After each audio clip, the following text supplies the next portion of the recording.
there is an acceptance of being sedentary as normal, and that people can be healthy simply through diet and other healthy lifestyle choices. If you are sedentary, you are in a disease state. One can shrug sedentarianism off as laziness, but the reality is a sedentary lifestyle should be viewed as a marker of metabolic dysfunction. Optimizing your fat metabolism promotes robust health. And this is the underlying concept behind the training aspects of OFM. It is through this combination of exercise, it makes its key contribution to building your mitochondria, your metabolic fitness, so that you can gain that metabolic freedom our athletes enjoy. Hi there. Sedentarianism is a term I concocted for a person following a sedentary lifestyle. Now, I probably don't have to convince you that a sedentary lifestyle is not particularly healthy, but because it is so pervasive in developed countries, there is an acceptance of being sedentary as normal, and that people can be healthy simply through diet and other healthy lifestyle choices. Sedentarianism is not normal. Again, modern man has dumbed down our concept of normal. In this case, way down. Now, we as athletes need to bust this myth because we are subsidizing a healthcare system that is really broken and is costing us more every day in dollars and people's health. Now, given the current situation we find ourselves, let's examine why physical activity is so important from an alternative perspective, a Peter perspective. Sedentary is a euphemistic veil we place on a metabolic disease state. That's right. That's what I'm saying. If you are sedentary, you are in a disease state.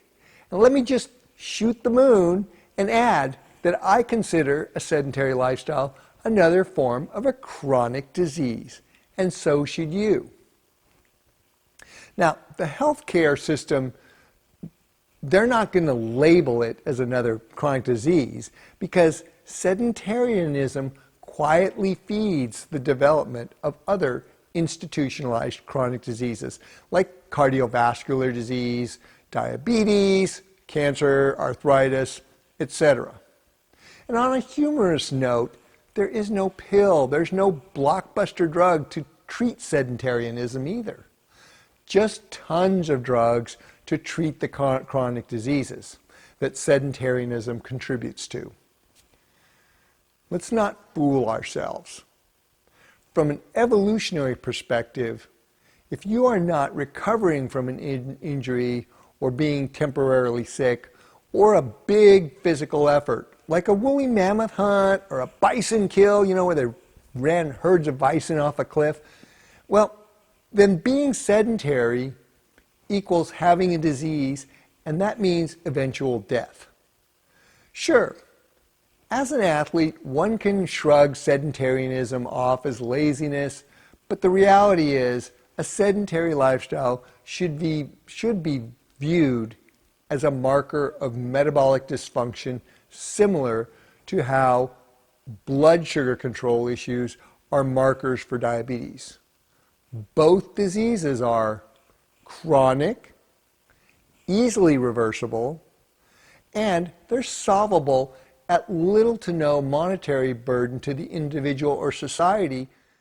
So, if we can look at this on a cellular level, we can get a sense of why. It's always about the why for me, including why optimizing your fat metabolism promotes robust health.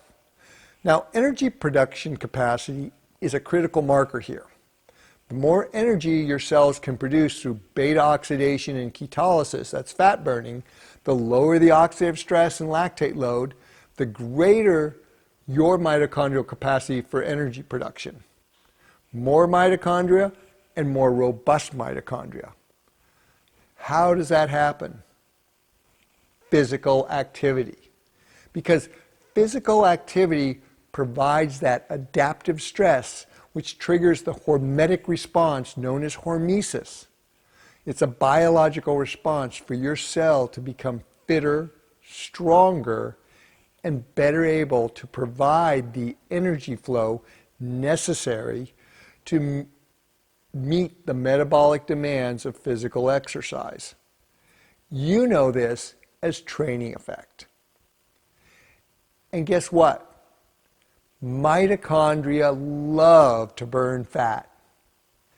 As long as they have plenty of oxygen and they are not forced to burn glucose by taking in a lot of carbs, your mitochondria will churn away, generating energy and adapting to meet the metabolic need.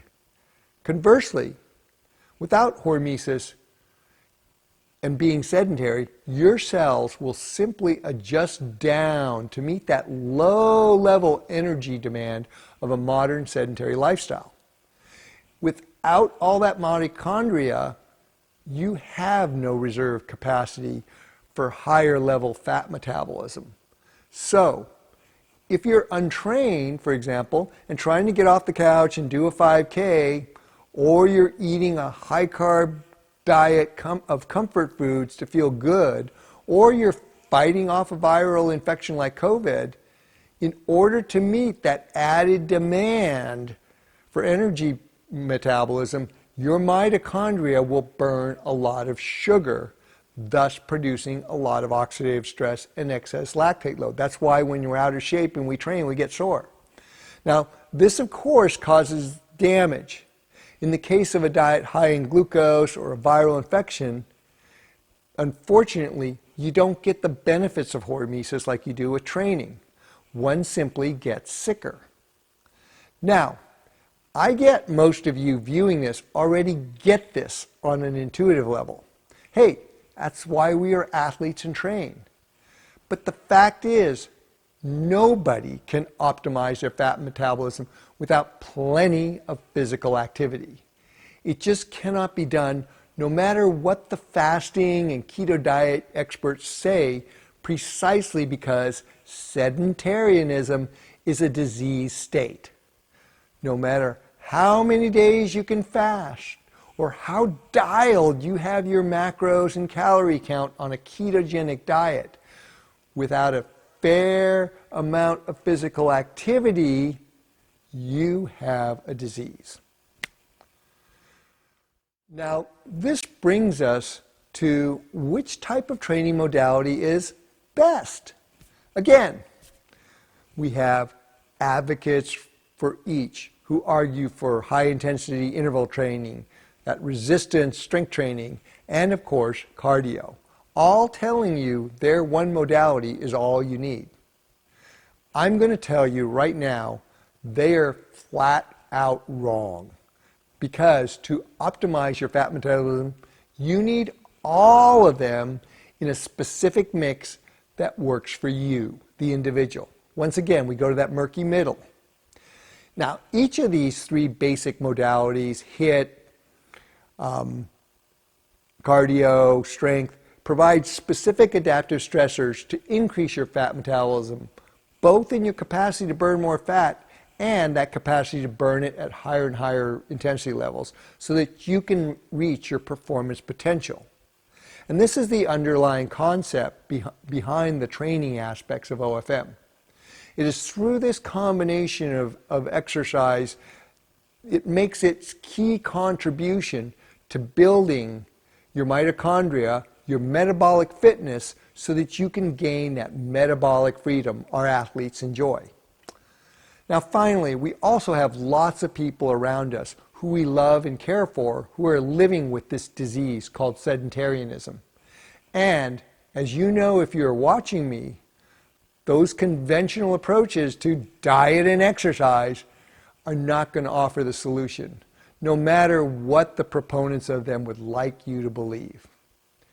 And while we can't expect those others with sedentarianism to sign up for a marathon, Ironman, Spartan, or an ultra, we can help them to realize a sedentary lifestyle is no life at all, and to help them get started to get fat adapted and aerobically fit and enjoy an active lifestyle. Thanks for watching.